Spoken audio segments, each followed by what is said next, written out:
As-tu déjà été submergé par un sentiment d'attachement si fort qu'il finissait par t'enfermer plus qu'il ne te reliait vraiment?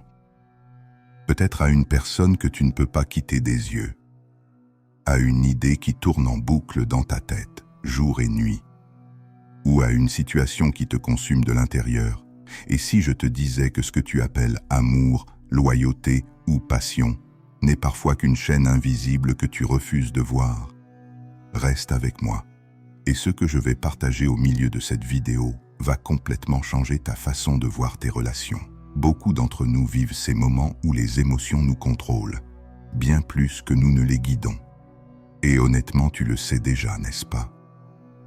Mais respire un instant avec moi, parce qu'il est possible de faire autrement. Tu n'as pas à subir ce tumulte intérieur comme une fatalité.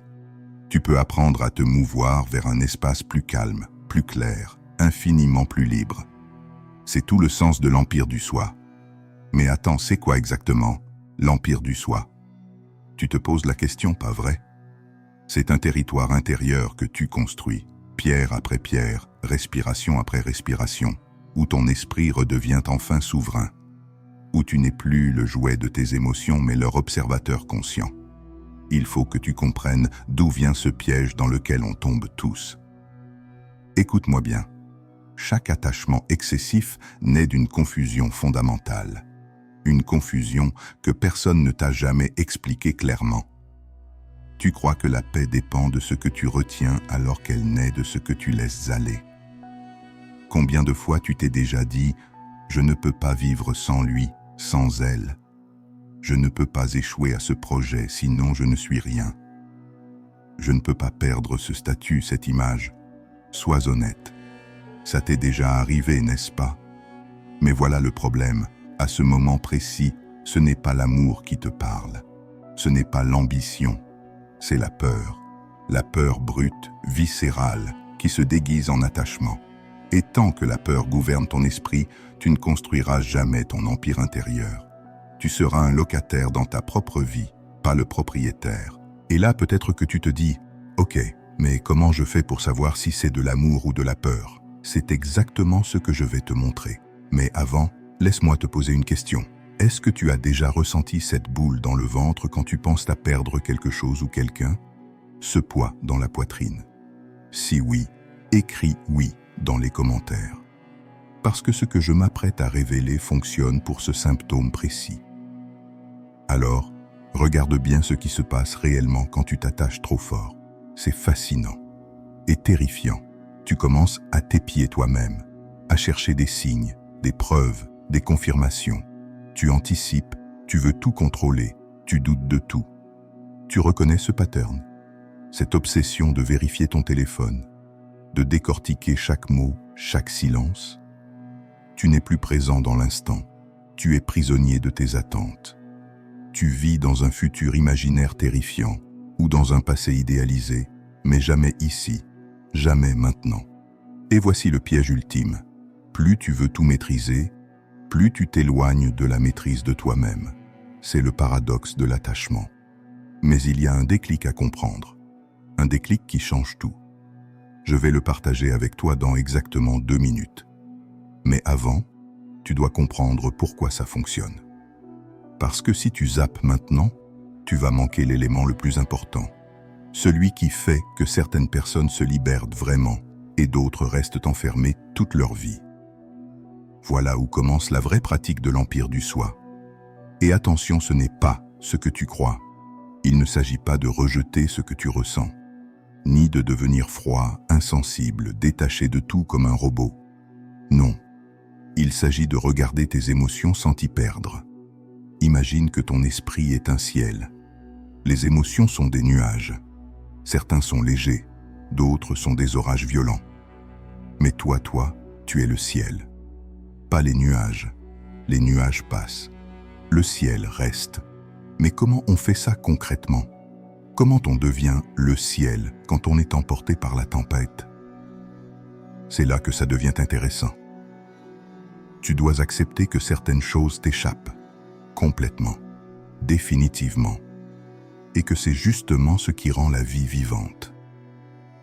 Tu n'as pas besoin que le monde se plie à ton rythme pour être en paix avec lui. Laisse ça infuser un instant. Et maintenant, voici la promesse que je t'ai faite. L'exercice exact qui change tout. Je vais te guider à travers un exercice qui va te ramener à ton centre. Tu peux le faire maintenant, avec moi, ou plus tard. Mais fais-le. Ferme les yeux si tu es dans un endroit sûr. Sinon, fixe simplement un point devant toi. Pense à une chose, une situation, ou une personne qui t'occupe trop l'esprit en ce moment. Tu l'as? Parfait. Maintenant, observe ton corps, sans jugement. Le poids dans ta poitrine, tu le sens? Ton souffle qui se raccourcit légèrement. Les pensées qui commencent déjà à s'emballer. Et maintenant, imagine que tu prends tout cela, toute cette charge émotionnelle, et que tu la poses devant toi, comme un objet que tu observes. Ce n'est plus toi, c'est une chose que tu regardes.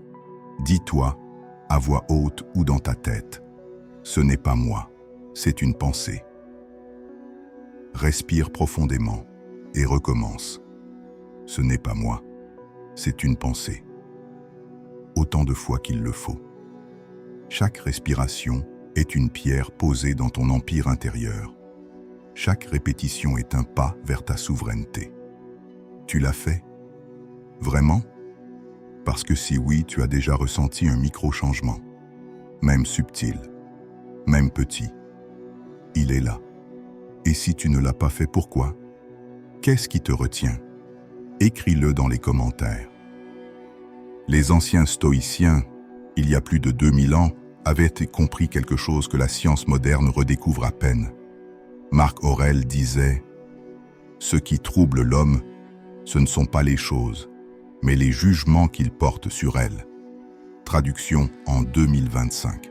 Ce n'est pas ton ex qui te fait souffrir, c'est ton interprétation de la rupture. Ce n'est pas ton échec qui te détruit, c'est le sens que tu lui donnes. Quand tu comprends ça profondément, et je veux dire vraiment profondément, pas juste intellectuellement, tu arrêtes de lutter contre le monde. Tu apprends à t'aligner avec lui. Et attention, écoute-moi bien sur ce point. Le détachement, ce n'est pas fuir, ce n'est pas l'indifférence, ce n'est pas s'abandonner, c'est voir clairement, c'est agir sans être esclave du résultat. Tu peux aimer quelqu'un profondément, et accepter que cette personne puisse partir. Tu peux te donner à fond dans un projet, et accepter qu'il puisse échouer. C'est ça, la liberté. Tu vois la différence entre l'attachement qui enchaîne et l'engagement qui libère? Si tu commences à voir cette nuance, tu es déjà en train de bâtir ton empire. Et tu verras que, peu à peu, quelque chose de magique se produit. Les émotions fortes continueront d'exister. Oui, elles seront toujours là, mais elles passeront en toi comme des nuages dans le ciel. Tu ne perdras pas ta sensibilité. Au contraire, tu gagneras en justesse, en précision émotionnelle. Parce qu'être stoïcien, ce n'est pas être froid, c'est être lucide, c'est ressentir sans se noyer, c'est aimer sans dépendre, c'est agir sans s'attacher à l'issue. La vraie liberté ne s'obtient pas en changeant les autres, ni en contrôlant les circonstances, ni en manipulant les résultats. Elle s'obtient en changeant ton rapport à ce que tu vis. Alors voici ton outil quotidien, ta boussole. La prochaine fois que tu sens la tension monter, que la peur, la colère ou la frustration envahit ton corps, pose-toi une seule question. Est-ce que cela dépend de moi ou non? Si la réponse est oui, agis. Fais ce qui est en ton pouvoir, pleinement, sans hésitation. Si la réponse est non, accepte. Respire. Reviens à ton centre. Parce que tout ce que tu contrôles vraiment, dans ce chaos qu'on appelle la vie, c'est ton attitude dans le tumulte. C'est tout. Et c'est énorme. Ton patron est injuste? Tu ne contrôles pas ça. Mais tu contrôles ta réaction. Quelqu'un t'a trahi? Tu ne contrôles pas ça. Mais tu contrôles comment tu avances. Le monde est incertain. Tu ne contrôles pas ça. Mais tu contrôles ton ancrage intérieur. Est-ce que ça commence à faire sens pour toi? Vraiment? Si oui, Dis-le-moi dans les commentaires. Un simple « ça résonne » suffit. Écoute-moi une dernière fois. Le détachement n'est pas un abandon. C'est un retour à toi-même. Un retour à ta véritable nature. Quand tu cesses de t'accrocher désespérément aux choses, aux gens, aux résultats, tu découvres que la paix était déjà là. Elle était toujours là, sous les vagues de tes pensées, sous le tumulte de tes émotions. Ce n'est pas le monde qu'il faut apaiser, c'est ton regard sur lui. Et plus ton regard devient calme, plus ta vie devient claire. Imagine un lac. Quand l'eau est agitée, tu ne vois que des reflets déformés. Mais quand l'eau se calme, tu vois tout. La profondeur, la clarté, la vérité. Ton esprit est ce lac. Alors voici ma question finale. Combien de temps encore vas-tu accepter de vivre dans l'agitation? Combien de temps encore vas-tu laisser tes peurs dicter ta vie? Si tu ressens cet appel, si quelque chose en toi a vibré pendant ces 20 minutes, si tu veux rejoindre une communauté de personnes qui chaque jour travaillent consciemment à se libérer de la peur, de la dépendance émotionnelle, du tumulte mental, alors rejoins l'Empire du Soi. Ici, on n'accumule pas des leçons théoriques. On les voit, on les incarne, on les teste dans le feu de la vie réelle. Pas à pas, respiration après respiration, chacun retrouve la souveraineté de son esprit. Et c'est là, exactement là, que commence la vraie liberté. Si cette vidéo t'a parlé, laisse un like, ça aide vraiment. Si tu veux aller plus loin, abonne-toi et active la cloche. Et si tu es prêt à rejoindre la communauté, le lien est dans la description. N'oublie jamais, tu n'es pas tes pensées, tu n'es pas tes émotions, tu es l'espace dans lequel elles apparaissent. À bientôt dans ton empire.